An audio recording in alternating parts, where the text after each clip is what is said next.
क्या बात है, इस बार तेवर बदले बदले क्यों नज़र आ रहे हैं? जनता सबसे पहले यही जानना चाहती है। क्या ये आपकी स्ट्रेटजी का हिस्सा है कि एक इमोशनल अपील आप लोगों से कर रहे हैं? जब दिल में दर्द होने तो अपने आप इमोशन जाग जाते हैं। ये तो खेल सारा दर्द का है। कुछ कांग्रेस के नेताओं की ऐसी कोशिश है कि शायद प्रताप सिंह खाचरियावास को 2 बार चुनाव हरवाया जाए ताकि उनकी राजनीति को ख़त्म किया जा सके। एक तरफ है राम का वंशज और दूसरी तरफ वो लोग हैं जो दावा करते हैं कि हम राम को लेकर आने वाले हैं। जयपुर की जनता प्रताप सिंह खाचरियावास को क्यों जिताए, क्यों वोट दे? कि 3 बाण के धारी जल्दी आओ ना, मुश्किल में अंदाज तुम्हारा पार लगाओ ना। एक नेता जो अपने तेवर के लिए जाना जाता था, एक नेता अपने अंदाज के लिए जाना जाता था, लेकिन इस बार के चुनाव में उसके अंदाज और तेवर दोनों बदले बदले नजर आ रहे हैं। वो हैं प्रताप सिंह खाचरियावास, जो खुद इस वक्त हमारे साथ खास बातचीत के लिए मौजूद हैं। सर, बहुत सारा स्वागत है आपका। क्या बात है, इस बार तेवर बदले बदले क्यों नजर आ रहे हैं? जनता सबसे पहले यही जानना चाहती है। बीच में जब मेरे इलेक्शन जिस दिन डिक्लेयर हुए और तब मैं लड़ना नहीं चाहता था। आज तो मैं बड़ी कंफर्टेबल पोजीशन पे हूँ, ऊपर वाले का आशीर्वाद है और जनता का है। तब मेरी तबीयत ठीक नहीं हुई थी और मेरे 2 ऑपरेशन हुए थे, रिपोर्ट नहीं आई थी, तो मैं लड़ना नहीं चाहता था। अब मेरी तबीयत ठीक है, रिपोर्ट नॉर्मल आ गई, इसलिए मैं लड़ रहा हूँ। तो वो दहाड़ जो कभी राजस्थान यूनिवर्सिटी में, कभी राजस्थान विधानसभा में सुनाई पड़ती थी लोगों को, क्या वो उस डेसिबल के साथ सुनाई देगी? लोगों का आशीर्वाद मिल गया और आवाज़ जिंदा रह गई तो फिर खड़ी हो जाएगी, और आवाज़ मारी गई तो फिर पता नहीं सुनाई देगी नहीं देगी, देखते हैं क्या होता है।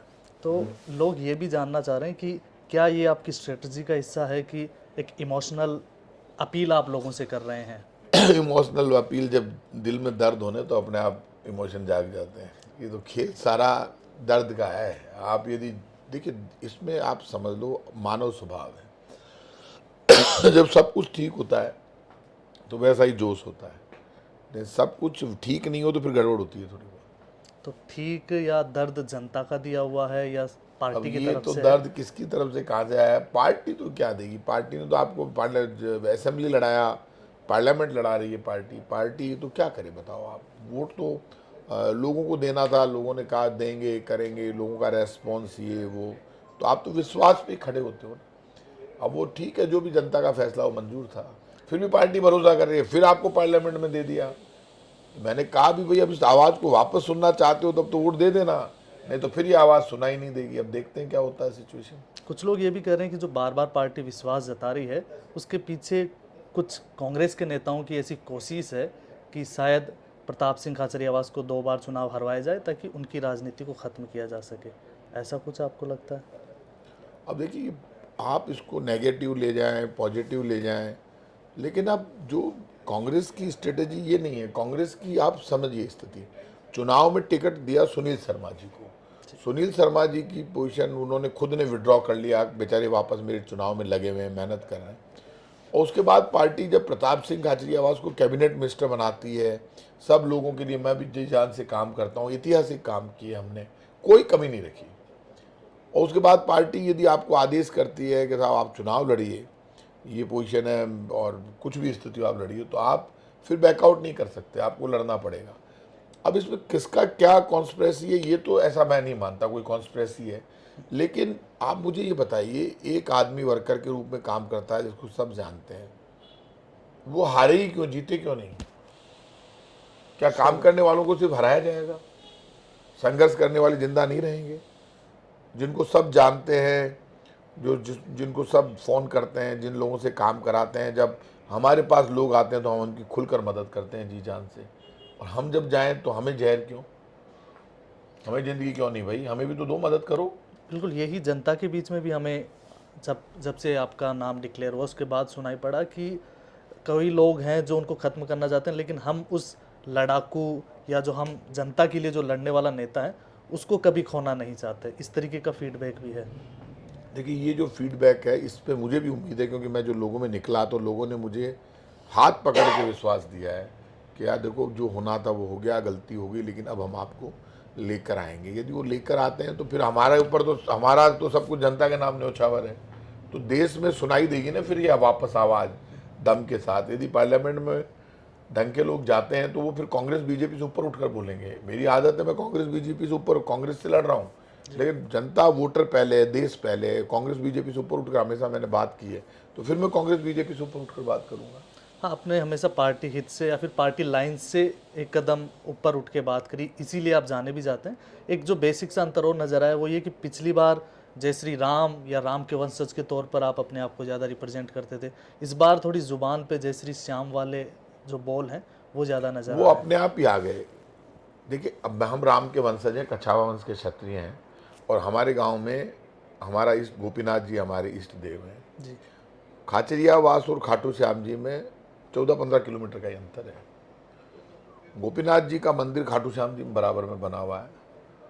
कृष्ण का ही रूप है बाबा श्री श्याम। तो जय श्री श्याम, वो हमने कहा ना उस वक्त कि 3 बाण के धारी जल्दी आओ ना, मुश्किल में दास तुम्हारा पार लगाओ ना।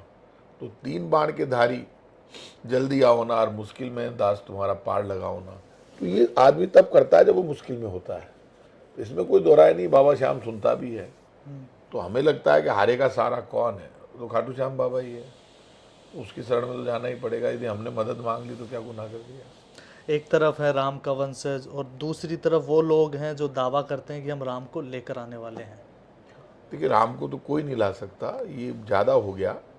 ये जो नारा है, बीजेपी को सुधार कर लेना चाहिए। भगवान राम के मामले में ये नारा, बीजेपी हो चाहे कांग्रेस हो चाहे कोई भी व्यक्ति, ये बोलना कि जो राम को लाए हैं हम उनको लाएंगे। अयोध्या में 500 से ज़्यादा मंदिर बने हुए हैं, और भगवान राम अयोध्या के राजा थे, भगवान राजा रामचंद्र।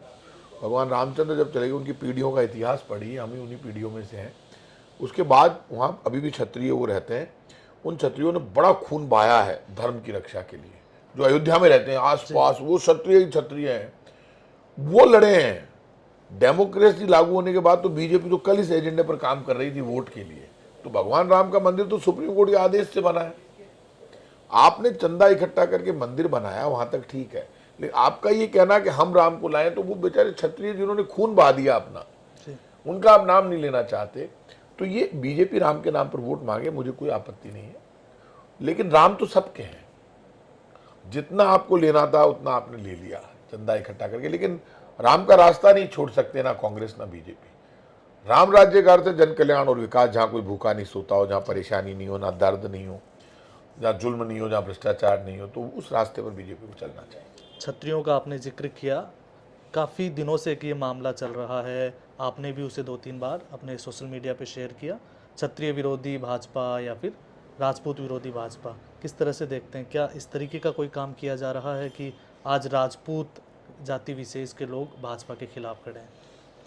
देखिए, वो भाजपा के खिलाफ नहीं खड़े हैं। भाजपा ने जो जुल्म किया, धोखा किया, क्षत्रियों के साथ जिस तरह का व्यवहार है उनका, उसमें पोलाइटनेस रखनी पड़ेगी केंद्र की सरकार को। भाजपा की सरकारें जहाँ जहाँ पर हैं वहाँ टारगेट करके कुचला जा रहा है, तंग किया जा रहा है। परसों एक मिस्टर राज सिंह शेखावत, उनकी पगड़ी जिस ढंग से उछाली गई, आप पीठ में खंजर मार दो क्षत्रिय के, तो उसकी पगड़ी पे हाथ डालोगे तो वो पगड़ी उसकी नहीं है, वो हिंदुस्तान के स्वाभिमान, शौर्य और बलिदान की पगड़ी है, जो भगवा पहनकर वो गए वहाँ पर धर्म की रक्षा के लिए।